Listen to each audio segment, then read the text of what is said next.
দেওয়া আছে √2.5 আর অপশনগুলো এরকম দেওয়া আছে। তাহলে চলো আমরা শুরু করি। প্রথমে আমরা দশমিকটা তুলে নেই। তাহলে উপরে হয়ে গেল 25, নিচে হয়ে গেল 10।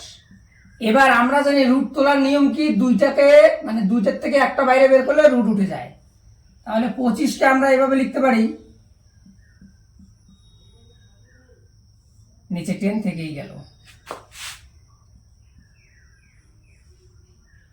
এবার আমরা এই দুটো 5-এর থেকে একটা 5 বের করে নিলাম, তাহলে রুট উঠে গেল।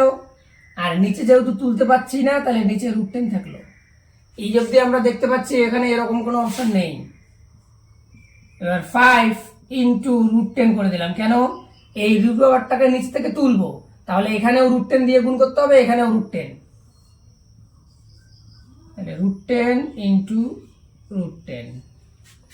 সেই অনুযায়ী উপরে হয়ে গেল 5 √10, আর নিচে √10 আর √10 গুণ করলে 10।